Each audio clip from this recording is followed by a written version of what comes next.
ఆగిన చోటు నుంచే ఫామ్ హౌస్ కేసులోని కీలక వ్యక్తులతోనే బీజేపీ ఆపరేషన్ ఆకర్ష్ మళ్లీ ఆరంభం. నాడు బీజేపీ అగ్రనేత బిఎల్ సంతోష్ పేరు కేసులోకి, నేడు ఆయన్నే కలిసిన గువ్వల.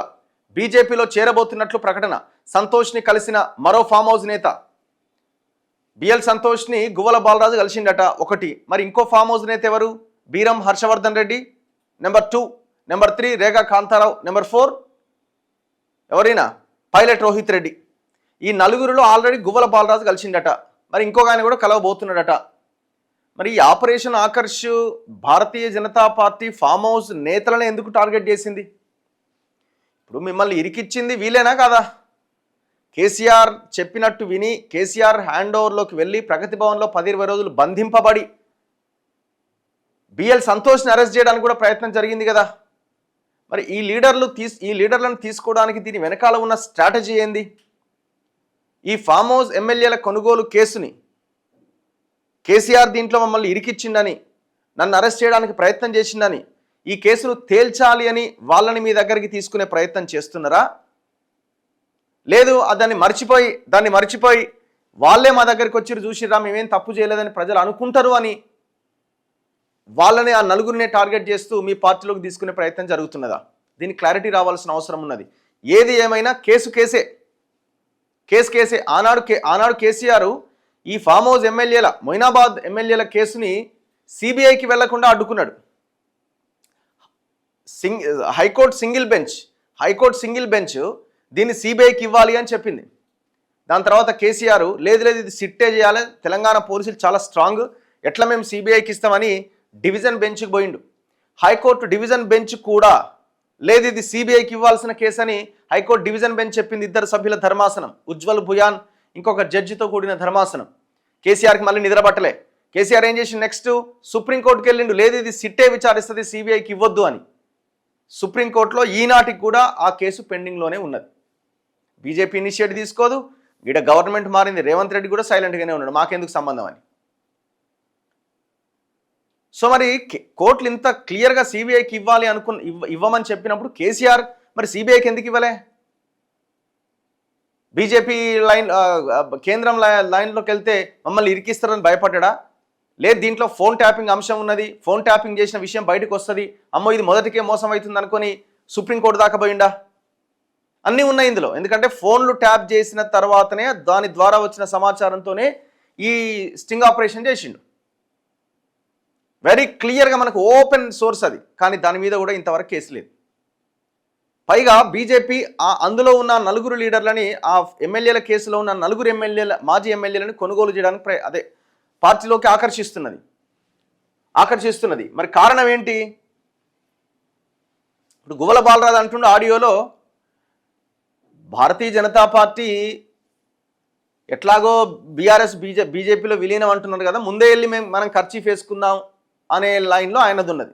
కాకపోతే విషయం ఏంటంటే అచ్చంపేట నియోజకవర్గం పైన ఆర్ఎస్ ప్రవీణ్ కుమార్ ఫోకస్ చేసిండు. Number 1 Nagar Kurnool MP ticket ఈయన అడిగిండు, ఇవ్వకుండా ఆర్ఎస్పీకి ఇచ్చిర్రు. రాబోయే 2028-29 ఎలక్షన్స్లో కూడా ఆర్ఎస్ ప్రవీణ్ కుమార్ అచ్చంపేట నుంచి పోటీ చేయాలనుకుంటుండు. కేసీఆర్కి దగ్గర ఉన్నాడు, నన్ను ఎట్లాగో పక్కన పెడతారు అని గువ్వల బాలరాజు భావించి ఉండొచ్చు. అందుకే ఆయన పార్టీ మారడానికి రెడీ అవుతున్నాడు. ఒక్కసారిగా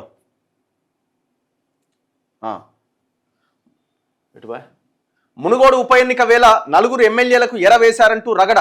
నాడు బీజేపీ నేత సంతోష్ పేరు కేసులోకి, నేడు సంతోష్ని కలిసిన మాజీ ఎమ్మెల్యే. 3 ఏళ్ల కిందట జరిగిన మునుగోడు ఉప ఎన్నిక ముందు తమ పార్టీకి చెందిన 4 ఎమ్మెల్యేలకు బీజేపీ ఎరవేసిందంటూ నాటి ముఖ్యమంత్రి బీఆర్ఎస్ అధినేత కేసీఆర్ సంచలన ఆరోపణ చేశారు.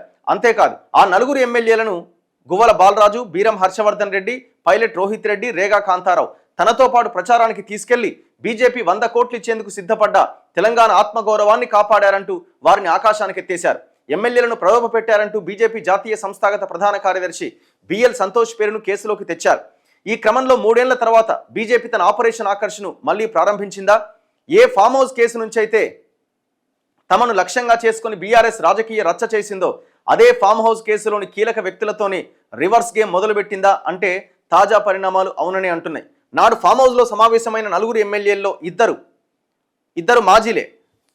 ఓడిపోయిన మొన్న ఎలక్షన్లో. ఇటీవల బీజేపీ ప్రధాన కార్యదర్శి సంతోష్ని కలుసుకున్నట్లుగా విశ్వసనీయ సమాచారం. తాను ఈ నెల 9వ తేదీన బీజేపీలో చేరబోతున్నట్లు గువ్వల ప్రకటించగా మరో మాజీ ఎమ్మెల్యే కూడా త్వరలోనే కాషాయ కండువా కప్పుకోబోతున్నారు.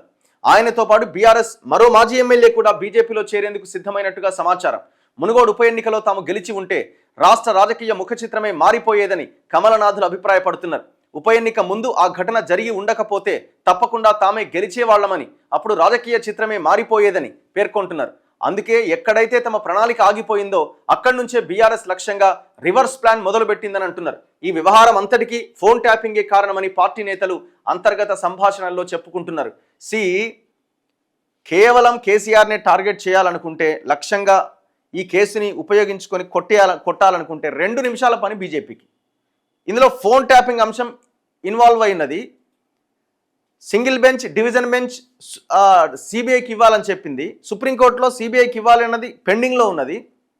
దాన్ని కదిపితే అయిపోయా. సిబిఐ ఎంక్వైరీ పడితే మొత్తం వాస్తవాలన్నీ బయటకు వస్తాయి. మరి ఆ ప్రయత్నం బీజేపీ ఇంతకాలం ఎందుకు చేయలేకపోయింది? అసలు ఈ కేసుని 2 సంవత్సరాలుగా కోల్డ్ స్టోరేజ్లో ఎందుకు పెట్టారు? ఎందుకు సైలెంట్గా ఉన్నారు? సరే, ఇక్కడ సిట్ విచారిస్తున్నది, గవర్నమెంట్ మారింది కాబట్టి వీళ్ళు సైలెంట్గా ఉన్నారు అనుకుందాం. మరి మీ ఇనిషియేటివ్, మీరేమి ఇనిషియేటివ్ తీసుకున్నారు? అసలు బిఎల్ సంతోష్ని అరెస్ట్ చేయడానికి ఇక్కడ నుంచి ప్రత్యేకంగా అధికారులతో ఒక ప్రత్యేక ఫ్లైట్ పంపించండి. ఢిల్లీకి ఒకటి, కేరళకు ఒకటి. ఒకటేమో తుషార్ అనే ఒక ఆయనని, ఇంకోటి బిఎల్ సంతోష్ని అరెస్ట్ చేయడానికి. మరి ఇంత చేసిన తర్వాత మీకు కనీసం అన్న బుద్ధి ఏమన్నా ఉందా? మమ్మల్ని ఇట్లా ఇరికిచ్చిండు, మునుగోడులో ఓడగొట్టిండు, మునుగోడులో ఓడిపోవడం వల్ల రాష్ట్రంలో అధికారానికి దూరమైనవి మీరే అంటున్నారు కదా. బీఆర్ఎస్ లక్ష్యంగా పావులు. కాళేశ్వరం ప్రాజెక్టు వ్యవహారం అంతర్గత కుమ్మలాటలతో సతమతమవుతున్న బీఆర్ఎస్ను మరింత దెబ్బతీయడమే లక్ష్యంగా బీజేపీ జాతీయ నాయకత్వం పావులు కదుపుతున్నట్టుగా సమాచారం. రాష్ట్రంలో కాంగ్రెస్కు ప్రత్యామ్నాయ శక్తిగా ఎదిగే క్రమంలో బీఆర్ఎస్లో జరుగుతున్న పరిణామాలను తనకు అనుకూలంగా మలుచుకునే ప్రయత్నం చేస్తున్నట్టుగా తెలుస్తోంది. గతంలో బీజేపీని లక్ష్యంగా చేసుకుని పనిచేసిన బీఆర్ఎస్ నేతలను కూడా ఆకర్షించేందుకు పార్టీ అగ్రనాయకత్వం గ్రీన్ సిగ్నల్ ఇచ్చిందా? సొంత పార్టీలో చోటు చేసుకున్న పరిణామాల నేపథ్యంలో కొందరు బీఆర్ఎస్ మాజీ ఎమ్మెల్యేలు బీజేపీ వైపుగా దృష్టి సారించారా అంటే అవుననే అంటున్నాయి ఆ పార్టీ వర్గాలు. స్థానిక సంస్థల ఎన్నికల్లో గణనీయంగా సీట్లు సాధించాలని లక్ష్యంగా పెట్టుకున్న బీజేపీ నాయకత్వం అందుకోసం సర్వశక్తులు ఒడ్డుతోంది. ఈ క్రమంలో బలహీనంగా ఉన్న ప్రాంతాల్లో పార్టీని బలోపేతం చేసేందుకే ఆపరేషన్ ఆకర్ష్కు తెరతీసిందన్న ప్రచారం జరుగుతోంది. సో ఇట్లా ఈ వ్యవహారం నడుస్తున్నది. గువ్వల బాలరాజు జాయిన్ కాబోతున్నారట. మరి ఆయన అయితే నిన్న మొన్న ఇంటర్వ్యూస్లో ఏమో మా ప్రజలను అడిగి చెప్తా అంటుండు, కానీ లీక్ అయిన ఆడియోలో మాత్రం చాలా క్లియర్గా బీజేపీలోకి వెళ్ళబోతున్నట్లుగా ఆయన ప్రకటించేసారు. నిన్న ఒక బిగ్ టీవీ ఇంటర్వ్యూ చూసిన నేను అసలు ఫామ్ హౌస్ ఎమ్మెల్యేల కొనుగోలు కేసులో నాకు ఎలాంటి సంబంధమే లేదని చెప్పేస్తున్నాను. నాకు ఎలాంటి సంబంధం లేదు, కేసీఆర్ పోయి అంతా చూసిరామని చూసి వచ్చిన, నన్ను ఎవరు కొనుగోలు చేయడానికి ప్రయత్నం చేయలేదని అన్నాడు. అయిపోయి కథం, కేసీఆర్ని అడ్డంగా ఇరికిచ్చినట్టే మళ్ళీ ఇక్కడ కూడా. మరి బీజేపీ నెక్స్ట్ స్టెప్ ఎట్లా ఉండబోతున్నది? అసలు గువ్వల బాలరాజుని తీసుకోవడం వెనుక కారణం ఏంటి? కేసుని ఇంకా ముందుకు తీసుకెళ్ళాలి, కేసీఆర్ ఫ్యామిలీని క్లోజ్ చేయాలనే ప్లాన్లో ఉన్నారా పొలిటికల్గా? లేదు దాన్ని మర్చిపోయి మీరు మనల్ని తిట్టిరు, మనల్ని తిరికిచ్చిర్రు, రాజకీయమే కదా అని వస్తున్న వాళ్ళని పార్టీలోకి తీసుకుంటున్నారా? దీని వెనకాల ఉన్న స్ట్రాటజీ ఏంటి భారతీయ జనతా పార్టీ నాయకులు చెప్పాలి. చలో నెక్స్ట్ మిగతా దీంట్లోనే బీఆర్ఎస్ విలీనమైన కేటీఆర్తోనే ఉంటాం. మర్రి జనార్దన్ రెడ్డి, హర్షవర్ధన్ రెడ్డి, జైపాల్ యాదవ్ స్పష్టీకరణ. ఎందుకంటే వీళ్ళ పేర్లు వచ్చినాయి. బీఆర్ఎస్ను తాము ఎట్టి పరిస్థితుల్లోనూ వీడబోమని నాగర్ కర్నూల్, కొల్లాపూర్, కల్వకుర్తి మాజీ ఎమ్మెల్యేలు మర్రి జనార్దన్ రెడ్డి, బీరం హర్షవర్ధన్ రెడ్డి, జైపాల్ యాదవ్ మరోసారి స్పష్టం చేశారు. తమ పార్టీ మరో పార్టీలో విలీనమైన తాము మాత్రం కేటీఆర్తోనే ఉంటామని, కేసీఆర్ నాయకత్వంలోనే పనిచేస్తామని కుండబద్దలు కొట్టారు. లీడర్లు ఇట్లనే చెప్తారు. మంగళవారం మాజీ మంత్రి హరీష్ రావు నిర్వహించిన పవర్ పాయింట్ ప్రజెంటేషన్ కార్యక్రమాన్ని నాగర్ కర్నూలులోని బీఆర్ఎస్ భవన్లో ఆ పార్టీ కార్యకర్తలు, మాజీ ప్రజాప్రతినిధులతో కలిసి మర్రి జనార్దన్ రెడ్డి వీక్షించారు. అనంతరం ఆయన మాట్లాడుతూ తాను పార్టీ వీడబోతున్నట్టు జరుగుతున్న ప్రచారాన్ని కొట్టిపారేశారు. కేసీఆర్ నాయకత్వంలో తెలంగాణ రాష్ట్రం ఎంతో అభివృద్ధి చెందింది. చేసిన అభివృద్ధి పనులను ప్రజలకు తెలపడంలో తాము పూర్తిగా ఫెయిల్ అయ్యాం. చావైనా రేవైనా తాము బీఆర్ఎస్తోనే ఉంటామని బీరం హర్షవర్ధన్ రెడ్డి, జైపాల్ యాదవ్ అన్నారు. గువ్వల బాలరాజు బీఆర్ఎస్ను వీడటం బాధాకరమన్నారు. ఇప్పుడు మిగతా పేర్లు వదిలేస్తే మర్రి జనార్దన్ రెడ్డిని తీసుకుందాం. మర్రి జనార్దన్ రెడ్డి పార్టీ ఎట్లా మారుతారండి? నాకు అర్థం కాదు. కేటీఆర్ బినామీ మర్రి జనార్దన్ రెడ్డి.